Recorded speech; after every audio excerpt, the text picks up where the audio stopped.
प्रभु तेरी वाणी जीवन की रोटी, नैनों की ज्योति अंधेरा मिटाती।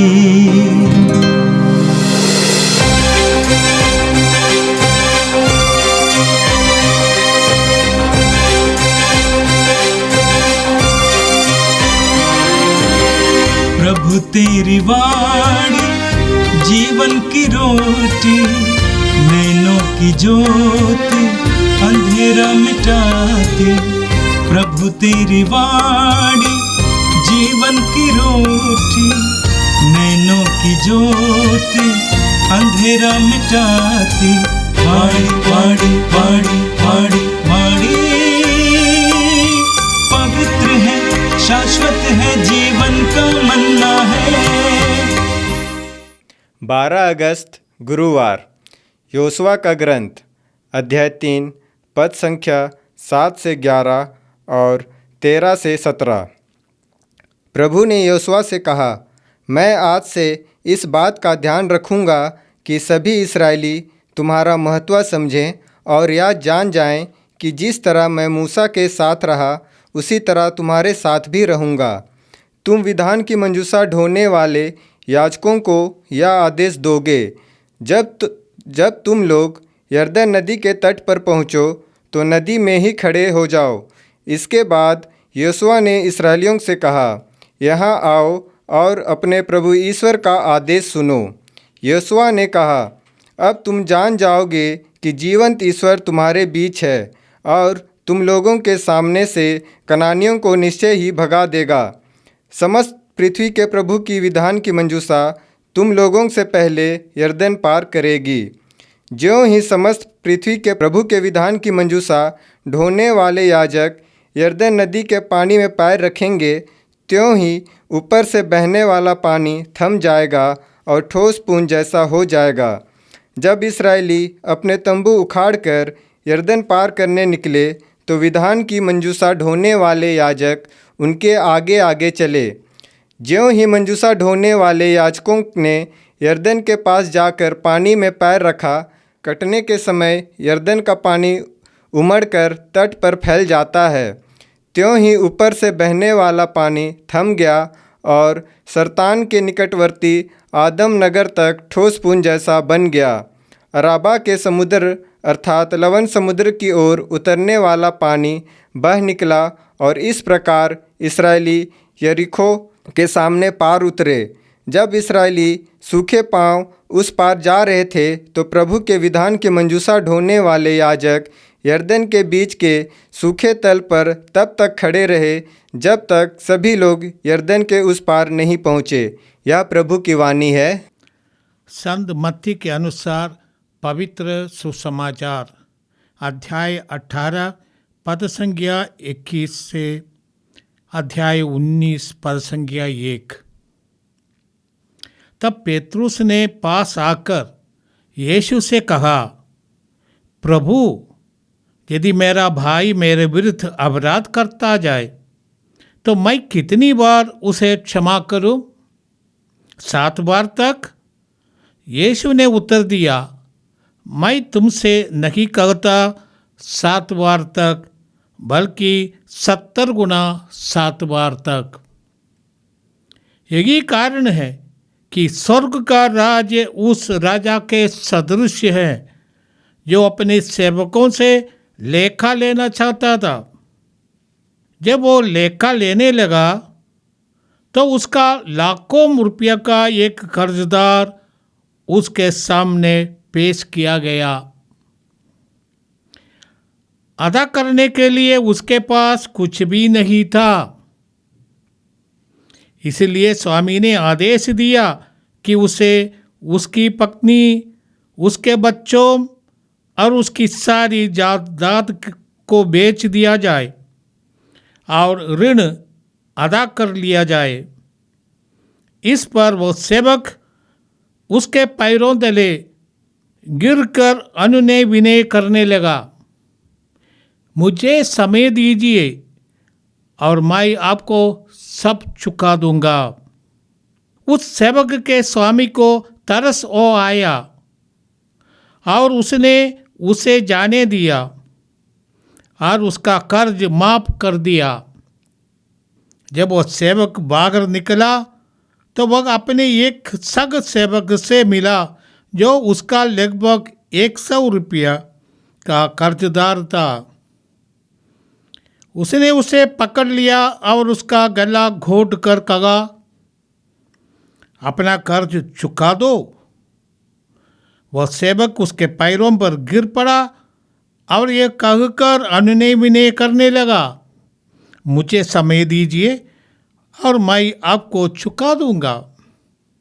परंतु उसने नहीं माना और जाकर उसे तब तक के लिए बंदी गृह में डालवा दिया जब तक वह अपना कर्ज ना चुका दे।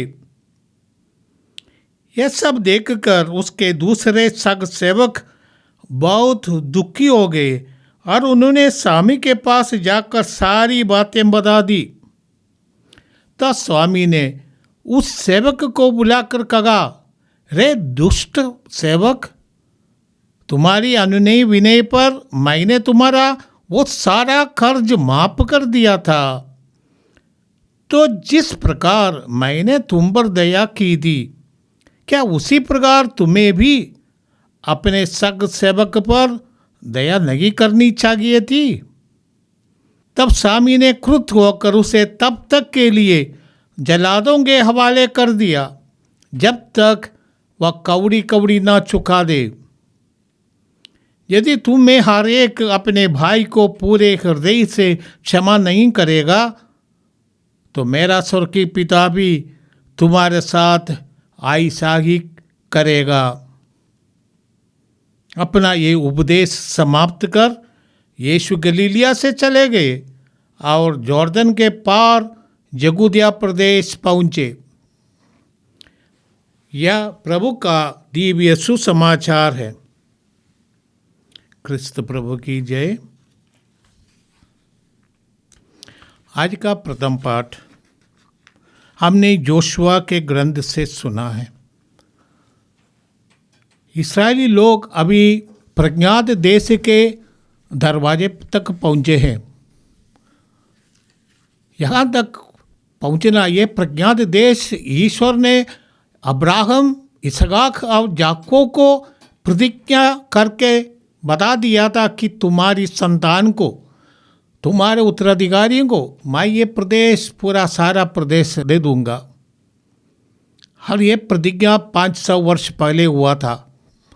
यहूदी जाति 400 वर्ष तक मिस्र देश में गुलामी के दशा में दगा था और वहाँ से ईश्वर ने मूसा के द्वारा, मूसा के नेतृत्व में उनको आज़ाद कर दिया और उनको प्रज्ञात देश ले जाने का आदेश दिया। लाल समुद्र पार कर कर विजन प्रदेश में आए, उजाड़ प्रदेश में आए, रेगिस्तान में आए थे। वहाँ से 11 दिन की यात्रा थी, परंतु उनके अविश्वास के कारण ईश्वर ने उनको दंड दिया और वे लोग 40 वर्ष तक रेगिस्तान में घूमते रह गए, चक्कर काटते रह गए। तो ईश्वर ने 40 साल के अंतराल में उनका परिवर्तन किया, उनको अपनी जनता बनाया और उनमें नए आशाएं प्रदान किया। ये 40 साल तक रेगिस्तान में उन्होंने सूखापन का, असफलता का, दुख का, बीमारी का, विद्रोह का, पाप का, क्षमा का, ये सब अनुभव किया था।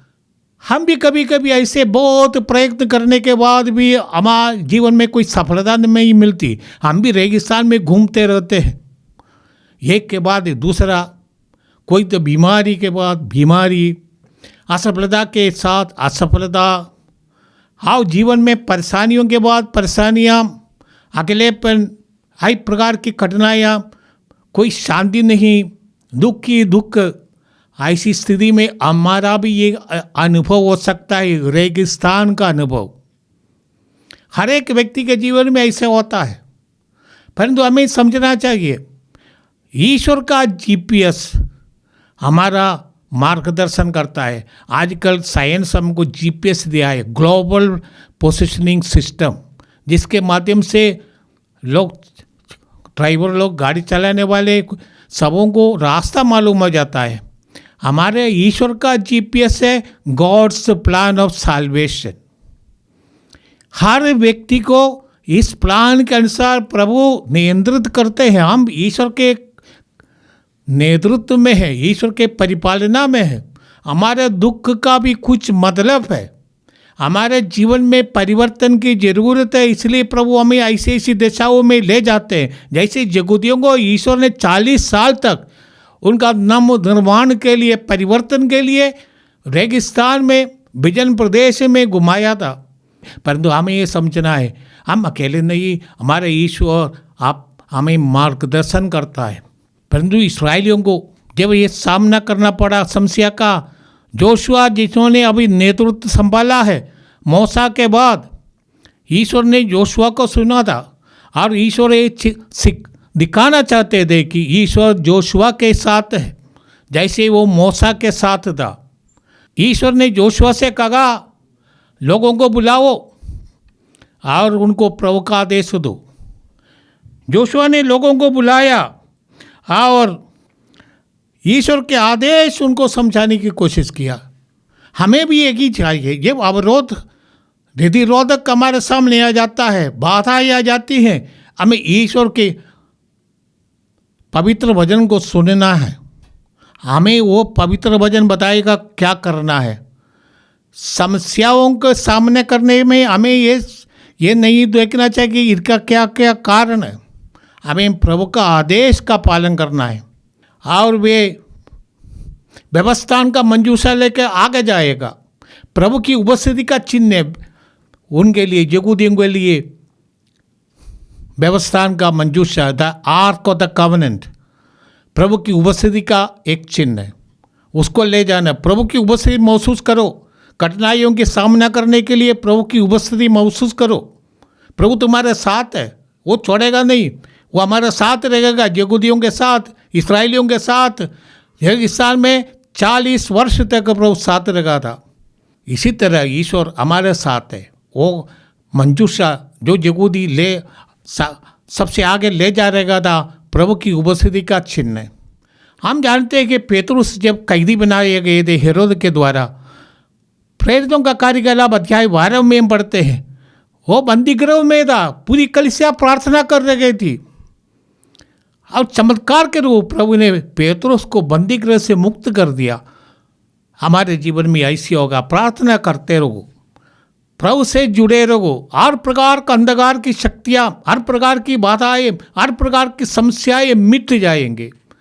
जीवन में यही है, हमारे जीवन में समस्याएं करेंगे, हमें वो पहला स्टेप लेना पड़ता है, विश्वास का वो स्टेप है। ऐसे कहते हैं लीपिंग इनटू डार्क। विश्वासियों के लिए ऐसा है, प्रभु के हाथ में अपने आप को सौंप देना। प्रभु का जीपीएस काम करेगा, हमको ले जाएंगे सुरक्षित जगह, हमारे सब प्रार्थनाएं सफल हो जाएगा। ये विश्वास के साथ हम आगे जाइए।